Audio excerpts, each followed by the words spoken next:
1 Reis, capítulo 19, do versículo 1 ao 4, diz assim: Acabe fez saber a Jezabel tudo quanto Elias havia feito e como matara todos os profetas à espada.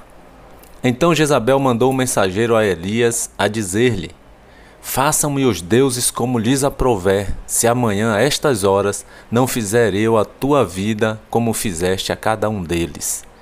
Temendo, pois, Elias levantou-se e, para salvar a sua vida, se foi e chegou a Berseba, que pertence a Judá, e ali deixou o seu moço. Ele mesmo, porém, se foi ao deserto, caminho de um dia, e veio e se assentou debaixo de um zimbro, e pediu para si a morte e disse: Basta, toma agora, ó Senhor, a minha alma, pois não sou melhor do que os meus pais. Queridos, muitos têm desejado o mesmo que o profeta Elias desejou naquele dia ali. Ele desejou desistir da vida e ele pediu para si a própria morte. Infelizmente, muitas pessoas têm desejado a mesma coisa. Desejado desistir da vida e pedir para si a própria morte. Mas o que levou o profeta Elias a desejar aquilo, a desejar tal coisa? Eu acredito que tenha sido a decepção que ele passou. Decepção de não ter visto a conversão do rei Acabe, da rainha Jezabel e de todo o povo de Israel ali, eles se converterem ao verdadeiro Senhor, ao verdadeiro Deus de Israel. Ele havia feito sinais tremendos. Se você for observar no capítulo 17 de 1 Reis, capítulo 17, no versículo 1, ele vai dizer ali para o rei Acabe assim: Tão certo como vive o Senhor, Deus de Israel, perante cuja face estou, nem orvalho nem chuva haverá nestes anos, segundo a minha palavra. Olha só, segundo a minha palavra, Deus tinha dado esta autoridade ao profeta Elias para dizer isto ao rei Acabe. E ele aparece ali naquele cenário do nada. Você não sabe, não conhece a genealogia do profeta Elias. Só se sabe que ele era um tesbita, né? Do meio ali de Gileade. Mas só dá a mesma localização de onde ele era. E nele aparece nesse cenário de tremenda idolatria. E ele já faz esse anúncio ao rei Acabe, mostrando este sinal do verdadeiro Deus de Israel. Você vai ver também no capítulo 18, no versículo 1. 3 anos depois ele anuncia ali para o rei Acabe que Deus iria mandar chuva. Ele vai reaparecer naquele cenário de novo, 3 anos depois, e ele anuncia que viria chuva. Mas antes que chovesse ali, Elias vai fazer um desafio ao rei Acabe, juntamente com os seus 450 profetas ali do deus Baal. Baal era um deus pagão que estava sendo idolatrado ali naqueles dias pela nação israelita, pelo rei Acabe, a rainha Jezabel e todo o povo que foi levado pelo rei a adorar esse deus pagão. E Elias então faz esse desafio, né, convidando todo o povo, o rei Acabe e os seus profetas, para ir para o Monte Carmelo. E lá ele vai fazer o desafio para ver qual Deus faria descer fogo do céu. Ele vai dizer em 1 Reis capítulo 18, versículo 21, quando o povo está lá no Monte Carmelo, ele vai dizer assim: Até quando cocheareis entre dois pensamentos? Se o Senhor é Deus, segui-o. Se é Baal, segui-o. Porém o povo nada lhe respondeu. Porque o povo ficava naquela dúvida, né? Ou um ou outro, e ele faz essa intimação para o povo. No versículo 22 ele continua dizendo assim, de 1 Reis capítulo 18: Só eu fiquei dos profetas do Senhor, e os profetas de Baal são 450 homens. Na verdade, a rainha Jezabel ali, ela tinha mandado matar todos os profetas do Senhor, do Deus de Israel. Então o desafio ali consistia em cada profeta clamar ao seu Deus, e aquele Deus que respondesse com fogo para consumir o novilho que estava ali morto sobre o altar em pedaços, este seria o verdadeiro Deus. O Deus que respondesse com fogo para consumir aquele novilho, aquele sacrifício, esse ia ser realmente o verdadeiro Deus de Israel. E o que acontece? Os 450 profetas de Baal clamam desde a manhã até o meio-dia e nada acontece, queridos. Nada. Depois disto, então, eu estou aqui resumindo bastante a história. Seria interessante que você lesse 1 Reis, capítulo 17 em diante. Você vai ver toda essa história. E aí os 450 profetas de Baal vão clamar desde a manhã até o meio-dia ao Deus Baal. E ele não responde, nada acontece. Eles gritam, eles começam a se cortar, né, com as facas, segundo o costume deles. Mas mesmo assim, nenhum sacrifício que eles fizessem ali adiantava nada. Depois disto, o profeta Elias vai clamar ao Senhor. E o Senhor vai responder com fogo. E vai consumir todo aquele sacrifício. E o povo vai glorificar a Deus. E naquela glorificação ali, então Elias aproveita e dá ordem para que todos os 450 profetas de Baal fossem mortos. E realmente o povo vai e mata todos os 450 profetas de Baal. Depois deste acontecimento aí, a rainha Jezabel então ela fica sabendo e manda um recado para Elias, para o profeta Elias, dizendo assim, lá em 1 Reis, capítulo 19, versículo 2, no versículo 1, Acabe faz saber a Jezabel sobre o ocorrido.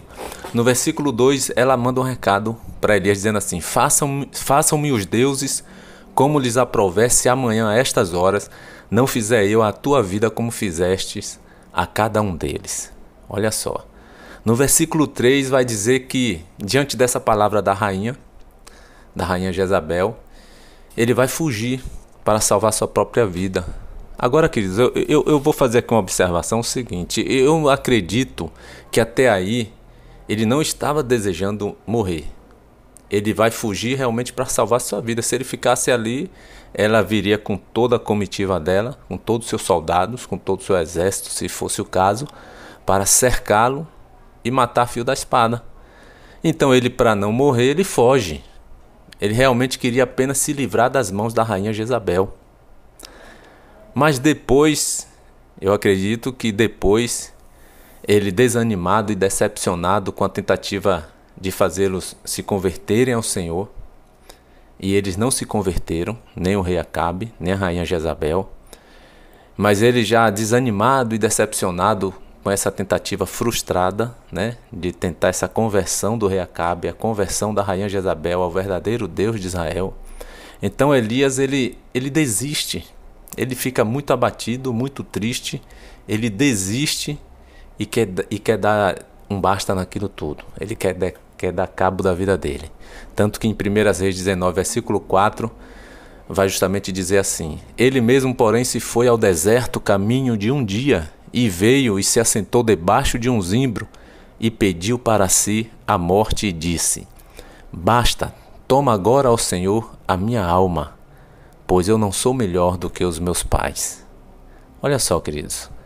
Inclusive lá no versículo 9, nós não lemos, mas vai dizer que ele vai entrar em uma caverna. Deus não atende, é claro, o pedido dele. Deus envia um anjo para que o alimente, né, dê água e comida, e com a força daquele alimento ali, ele vai caminhar 40 dias e 40 noites, e depois dessa caminhada ele vai entrar em uma caverna. E dentro dessa caverna, Deus vai aparecer e vai dizer a ele: Que fazes aqui, Elias? No versículo 9, 1 Reis 19, versículo 9. Deus vai perguntar a ele dentro da caverna: O que fazes aqui, Elias? E ele vai responder, justamente ali abatido, triste, decepcionado. No versículo 10, Elias vai dizer assim: Tenho sido zeloso pelo Senhor, Deus dos exércitos, porque os filhos de Israel deixaram a tua aliança, derrubaram os teus altares e mataram os teus profetas à espada. E eu fiquei só, e procuram tirar minha vida. Olha só, queridos. Por conta de tudo isso aí, Elias então, ele vai criar uma grande decepção. Ele vai fugir e vai pedir para si a própria morte. E o que é que a gente entende aqui? Qual é a lição que a gente pode tirar aqui de um grande homem de Deus como Elias, né? Essa passagem aí tremenda. A gente vai entender que muita expectativa, muitas vezes, muita expectativa naquilo que nós estamos fazendo, que nós estamos querendo ver, pode nos causar decepções, porque criamos muita expectativa naquilo. Então nós devemos ter cuidado. Tenha cuidado, querido. Muita expectativa pode lhe trazer frustrações, pode lhe trazer decepções, porque nem tudo sempre vai sair do jeito que a gente quer que saia. Nem tudo sai muitas vezes do jeito que nós queremos que a coisa saia. Eu creio que todos nós já passamos por decepções. Se você ainda não passou, se prepare, porque você vai passar. Não há esta pessoa que não vá passar por decepções no decorrer de suas vidas. Não há. Agora nós precisamos estar preparados. Primeiramente, nós precisamos estar conscientes e nos prepararmos para isso. Nós precisamos primeiramente ter essa consciência que nós já passamos, para aqueles que já passaram, e aqueles que não passaram ter essa consciência que vai passar. E devemos estar preparados para isso. Podemos nos decepcionar muitas vezes com o nosso cônjuge, com os membros da nossa família, podemos nos decepcionar com as nossas amizades. Enfim, nós sempre iremos passar por diversas decepções enquanto vivermos. Isso é um fato. Agora, de que forma podemos estar preparados para esses momentos? De que forma você pode estar preparado para este momento? Agora, uma coisa é certa, Elias ele se decepcionou. Ficou ali muito triste, muito abatido, queridos. Pediu até mesmo para si a morte, mas ele não abriu mão de obedecer e caminhar com o Senhor. Isso ele não abriu mão. Tanto que mesmo no abatimento dele, na tristeza dele, na decepção profunda dele, Deus deu ordens e ele foi e cumpriu. E por ele cumprir aquelas ordens de Deus, obedecer a palavra de Deus, Deus o colocou de pé novamente. E Elias vai sair da caverna. Elias ainda vai ungir reis de nações, de reinos. Ele vai continuar fazendo a obra.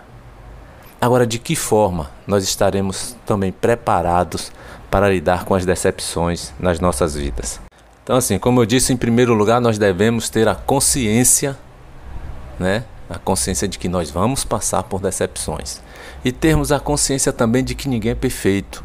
Inclusive nós mesmos, nós não somos perfeitos, porque nós queremos exigir perfeição nas outras pessoas. Nós nos decepcionamos com elas porque justamente elas não são perfeitas. Mas nós também não somos perfeitos. E com certeza muitas pessoas já se decepcionaram ou irão se decepcionar com cada um de nós também por algum motivo, por alguma razão.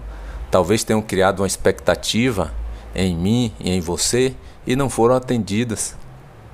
São vários os motivos que podemos causar decepções no outro.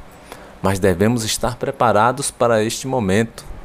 Iremos estar preparados para lidar com as decepções da vida, buscando sempre ter uma vida de comunhão com Deus. Buscando sempre ter uma vida com Deus cada vez mais intensa no nosso dia a dia. Sabe por quê? Porque na verdade os dias são maus. A Bíblia vai dizer que nós devemos estar preparados para o dia mau. Os dias são maus, meu irmão. A cada dia que passa, a coisa vai ficando pior. A tendência é as pessoas se tornarem cada vez mais frias, mais materialistas, Não irão muitas vezes dar valor pelo que você é, mas pelo que você tem, seja dinheiro, seja títulos, seja status. As pessoas vão lhe valorizar por aquilo que você tem.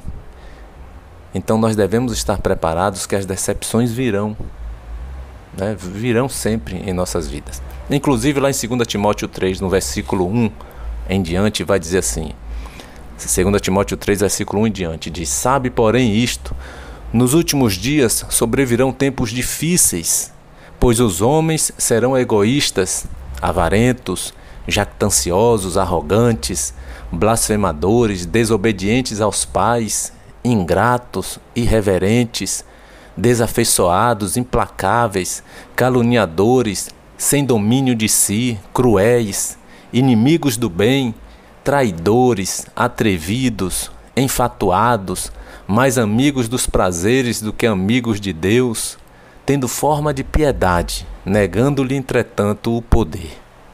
Foge também destes.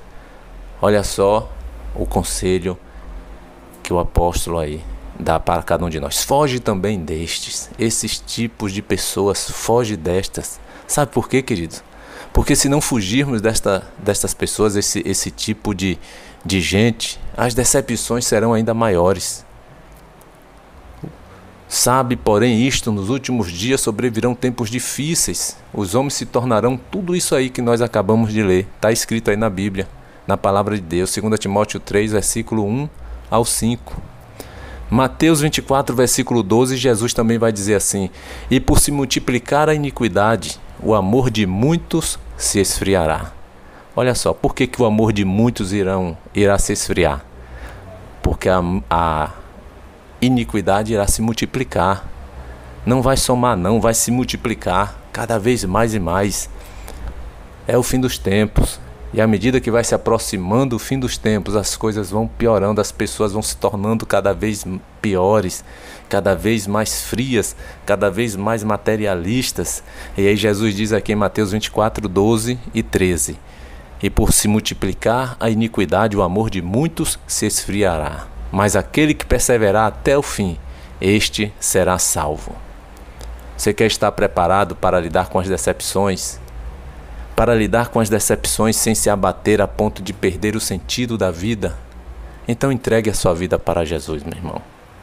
Entregue a sua vida para Jesus, para que Ele te dê forças e você possa falar como o apóstolo Paulo falou, quando ele passou ali por diversas situações difíceis e até mesmo, com certeza, ele passou por muitas decepções. O que foi que o apóstolo Paulo falou em Filipenses 4, versículo 13? Ele disse: tudo posso naquele que me fortalece. Que você possa realmente todas as coisas, meu irmão, naquele que te fortalece. Que você entregue o teu caminho ao Senhor, que você possa confiar nele. Sabe por quê?